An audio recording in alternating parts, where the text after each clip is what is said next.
আসসালামু আলাইকুম সবাইকে। সবাই কেমন আছেন? আশা করি সকলে ভালো আছেন এবং সুস্থ আছেন। বাংলাদেশের রেডমির পক্ষ থেকে রেডমি 10 স্মার্টফোনটি অফিসিয়ালি লঞ্চ হয়ে গেল 2-3 দিন হলো। সো আজকে আমরা এই ভিডিওতে রেডমি 10 কেমন দামে এসেছে এবং সেই দামে আসলে এই ফোনটি নেওয়া উচিত হবে কিনা এই সম্পর্কে আপনাদের সকল ধারণা ক্লিয়ার করব। আপনারা দেখছেন টেক ভ্যালি, আপনাদের সাথে থাকছে আমি তাইসির। সো বন্ধুরা, শুরু করা যাক।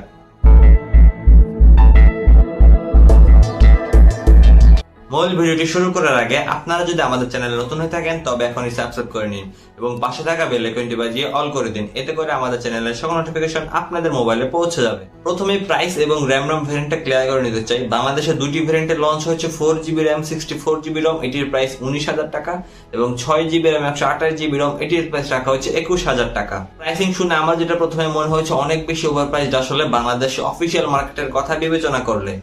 বক্স কন্টেন্ট বক্সটি হলে আপনারা প্রথমে পেয়ে যাবেন ডিভাইসটি, সাথে কিছু documentation, warranty card, semiconductor pin, একটি 22.5 ওয়াটের চার্জিং ব্রিক, একটি টাইপ সি ডাটা কেবল এবং একটি নরমাল মানের টিপিইউ কেস। ডিজাইন এবং বিল্ড কোয়ালিটি, স্মার্টফোনটি 181 গ্রামের মতো ওজন এবং 8.9 মিলিমিটারের মতো থিকনেস।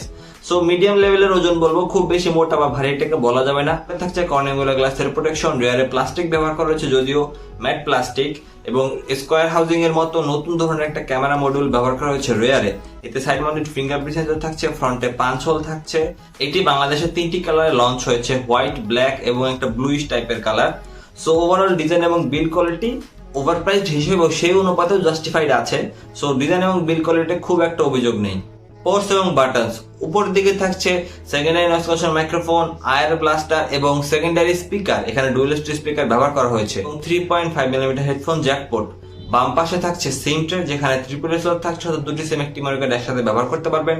ডান পাশে থাকছে ভলিউম রকার এবং তার ঠিক নিচে থাকছে পাওয়ার বাটন, সেটি কিনে একসাথে ডাবল আপ করছে সাইড মাউন্টেড ফিঙ্গারপ্রিন্ট সেন্সর হিসেবে। নিচের দিকে থাকছে type C port, primary microphone এবং স্পিকার গ্রিল।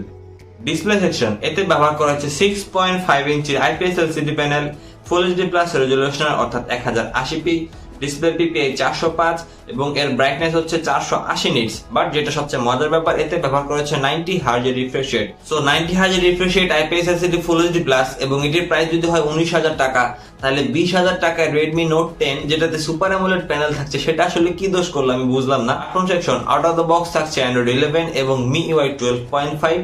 সো যেহেতু লেটেস্ট অ্যান্ড্রয়েড থাকছে এটা অবশ্যই ভালো ব্যাপার। প্রসেসর সেকশনে ব্যবহার করা হয়েছে মিডিয়াটেক হেলিও G88, এটি একটি 12 নানোমিটার ফিনফিনিট টেকনোলজি তৈরি একটি প্রসেসর।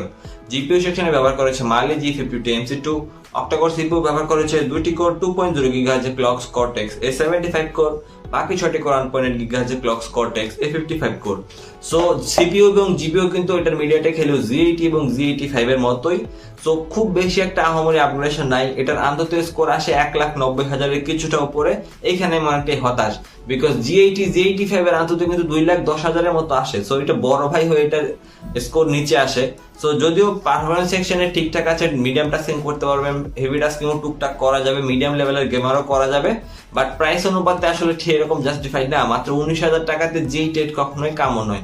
এই স্মার্টফোনটির প্রাইস 15 থেকে 16,000 টাকা অবশ্যই হওয়া উচিত ছিল, বিকজ আমি যদি কম্পিটিশন বিবেচনা করি 19,000 টাকায় বাংলাদেশে অফিসিয়ালি নার্জো 30 পাওয়া যায়, যেখানে কিনা মিডিয়াটেক হেলিও G96 এর প্রসেসর থাকছে। সো ওইটার সাথে G8 কোনো আকাশ পাতাল পার্থক্য বলা যায় পারফরমেন্স সেগমেন্টে। সো আমার মনে হয় পারফরমেন্সের জন্য অনেক বেশি ওভারপ্রাইসড হয়ে গেছে এই স্মার্টফোনটি। মেমোরি ভেরিয়েন্টেতে 4GB অথবা 6GB LPDDR4X থাকছে র্যাম টাইপ, 128GB অথবা 64GB eMMC5.1 থাকছে স্টোরেজ টাইপ, সাথে 3in1 মাইক্রোএসডি কার্ডের অপশন তো থাকছেই। সর্বোচ্চ 512GB পর্যন্ত মাইক্রোএসডি কার্ড এতে আপনারা ব্যবহার করতে পারবেন। ক্যামেরা সেগমেন্ট, রিয়ারে 4টা ক্যামেরা ব্যবহার করা হয়েছে।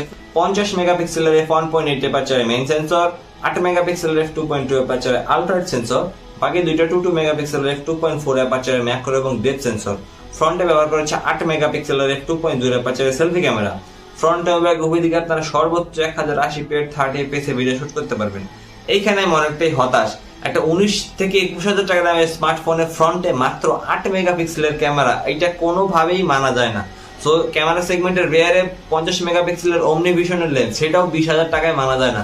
সো আমি যদি তাদের নিজেদের বড় ভাইয়ের কথা বলি, রেডমি নোট 10 যেটা কিনা 20,000 টাকায় পাওয়া যায়, ওখানে সুপার অ্যামোলেড প্যানেল, সাথে সোনি সেন্সর, সো কোনোভাবেই আসলে জাস্টিফাইড। ইউএফএস 2.2 স্টোরেজ টাইপ, তো সবকিছু মিলে ওইটা মাত্র 1,000 টাকা ব্যবধানে অনেক বেশি সুপিরিয়র সবকিছু প্রোভাইড করছে। Sound system 3.5 mm headphone Jack port থাকছে এবং ডুয়াল স্পিকার তো থাকছে, সো এই জায়গায় ডিসেন্ট কাজ করা হয়েছে। কানেক্টিভিটি ওয়াইফাই 802.11 থাকছে, ব্লুটুথ 5.1 থাকছে, টাইপ সি পোর্ট থাকছে, সাইড মাউন্টেড ফিঙ্গারপ্রিন্ট সেন্সর থাকছে, ডুয়েল ভোল্টেজ 4G থাকছে। সো মোটামুটি সকল ধরনের কানেক্টিভিটি এতে ব্যবহার করা হয়েছে। সেন্সর বন্ধুরা সাইড মাউন্টেড ফিঙ্গারপ্রিন্ট সেন্সর থাকছে, ফ্রন্টে ফেস আনলক সুবিধা থাকছে, এক্সেলেরোমিটার, জাইরো, প্রক্সিমিটি সকল ধরনের সেন্সর তো অবশ্যই ব্যবহার করা হয়েছে। ব্যাটারি সেগমেন্ট এতে ব্যবহার করা হয়েছে 5000 mAh হিউজ ব্যাটারি।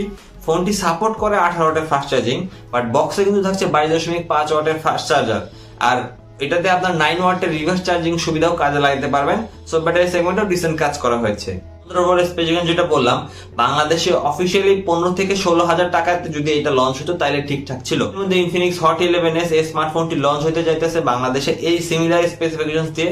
ওইটার প্রাইসিং অবশ্যই 15-16,000 টাকার মধ্যে হবে, ম্যাক্সিমাম গেলে 16,500। আর আমি যদি কম্পিটিশনের কথা বলি, যদি রিয়েলমি নার্জো 30 সেইটা কিন্তু 19,000 টাকায় বাংলাদেশে পাওয়া যায়, যেখানে প্রসেসর অনেক বেশি বেটার এটার তুলনায়।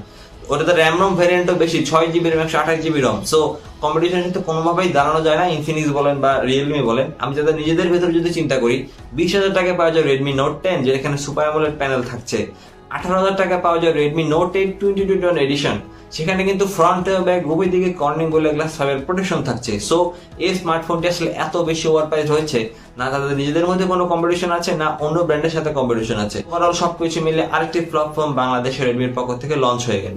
সো বন্ধুরা, ছিল আজকে আমাদের ভিডিওটি কেমন লাগলো? ভালো লাগলে লাইক করবেন এবং শেয়ার করবেন। পরবর্তী ভিডিও দেখা বন্ধু, সবাইকে আল্লাহ হাফেজ।